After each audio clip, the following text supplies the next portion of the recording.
Assalamualaikum warahmatullahi wabarakatuh. Alhamdulillahirrahmanirrahim. Apa kabar petani maju Indonesia?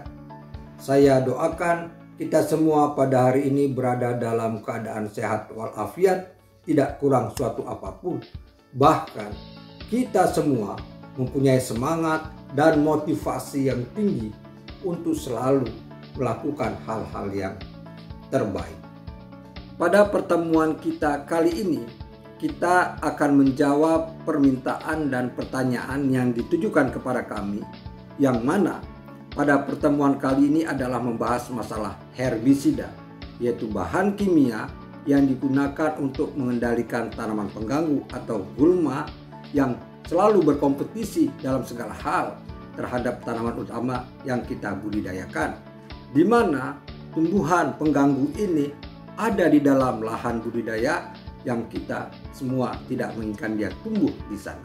Dalam kaitan itu semua, maka dalam pertemuan kali ini kita akan membahas herbisida secara menyeluruh dan secara khusus untuk herbisida kimia yang digunakan untuk pengendalian tanaman pengganggu di lahan budidaya tanaman jagung yang kita lakukan. Herbisida kimia pada tanaman jagung agar hasilnya efektif dan efisien. Tanaman jagung di pertanaman dalam proses budidaya sering mengalami kompetisi yang tidak sehat, terutama dalam menerima sinar matahari, unsur hara dalam tanah, air, termasuk angin dan kebebasan bernafas. Kompetisi yang terjadi dengan munculnya tumbuhan lain di area penanaman yang sebenarnya tidak diinginkan. Tumbuhan ini disebut dengan gulma atau tumbuhan pengganggu yang sering disebut weeds. Gulma adalah tumbuhan liar yang tumbuh di antara pertanaman budidaya, di mana keberadaannya tidak diinginkan. Gulma akan menjadi pesaing dalam memperoleh nutrisi atau unsur hara, air dan sinar matahari, dan bahan lainnya. Sehingga keberadaan gulma dapat mengganggu pertumbuhan dan perkembangan tanaman utama. Gulma pada pertanaman budidaya biasanya dikendalikan dengan cara penyiangan atau matun, yaitu cara manual, seperti dicabut, dicangkul, disiang, dikoret, dan lain-lain. Namun, pengendalian gulma dengan cara ini dirasa kurang efektif, terutama untuk di daerah yang jumlah tenaga kerjanya terbatas. Untuk itu, solusi pengendalian gulma yang efektif dan efisien adalah dengan menggunakan herbisida. Herbisida adalah bahan kimia yang digunakan untuk mengendalikan tumbuhan pengganggu atau gulma, seperti rumput-rumputan, teki-tekian, dan semak liar. Aplikasi herbisida biasanya ditentukan oleh stadia pertumbuhan tanaman utama dan gulma. Berikut merupakan pengelompokan herbisida kimia agar sesuai dengan penggunaannya. Pengelompokan herbisida berdasarkan pertumbuhan gulma, yaitu A. Herbisida pratumbuh. Herbisida jenis ini diaplikasikan pada tanah sebelum gulma tumbuh. Semua herbisida pratumbuh adalah soil acting herbicide atau herbisida yang diaplikasikan ke tanah, dan herbisida jenis bersifat sistemik. Contoh herbisida ini yaitu diuron, bromacil, oxadiazon, oxychlorophene, ametrin, butaklor, dan metilmetsulfuron. B. Herbisida pasca tumbuh. Herbisida jenis ini diaplikasikan pada saat gulma sudah tumbuh.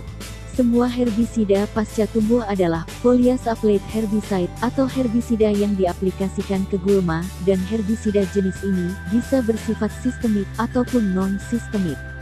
Contoh herbisida pasca tumbuh adalah glifosat, paraquat, glufosinat, dan propanil. Selanjutnya adalah pengelompokan herbisida berdasarkan tipe translokasi dalam tanaman, yaitu A. Herbisida kontak atau tidak ditranslokasikan.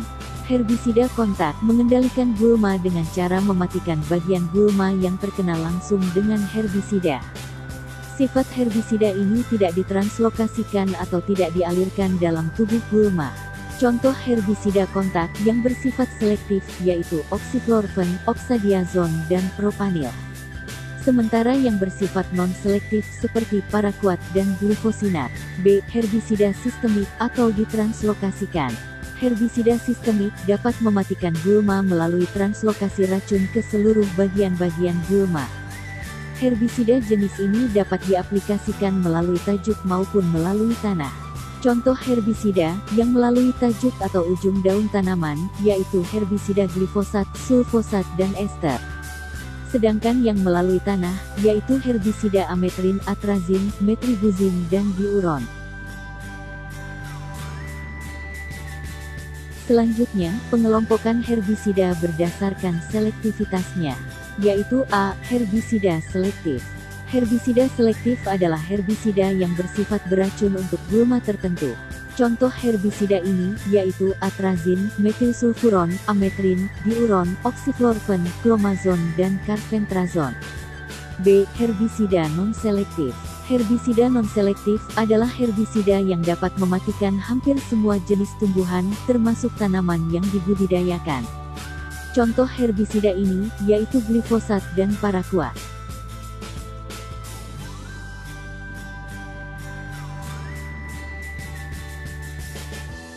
Para petani maju Indonesia, dari paparan dan penjelasan yang kita sampaikan tadi, maka kita bisa memilih dengan tepat kebutuhan herbisida yang kita gunakan dalam rangkaian budidaya tanaman jagung yang kita lakukan. Yang pertama adalah pada saat proses pengolahan tanah. Apabila kita menggunakan sistem pengolahan tanah tanpa olah tanah, maka kita menggunakan herbisida yang bersifat sistemik. Misalnya adalah glifosat. Contoh produknya misalnya seperti Tasdan, Roundup, Basmilang, dan lain-lain. Dan di beberapa tempat disebut dengan minyak berwarna kuning. Selanjutnya, dalam rangkaian untuk menjaga tanaman tidak berkompetisi dengan gulma pada saat tanaman muda, maka kita menggunakan herbisida yang bersifat selektif, yang tidak merusak jagung tetapi bisa mengendalikan gulma yang menyertainya. Dan gulma tersebut bisa dalam bentuk masih biji. Dalam kaitan ini, kita akan menggunakan herbisida yang berbahan aktif atrazin. Intinya dia bisa berkomunikasi yang berbagai-bagai, termasuk juga dikombinasikan dengan perekat atau atraktan misalnya. Contohnya adalah Kalaris, Kayabas, dan lain-lain.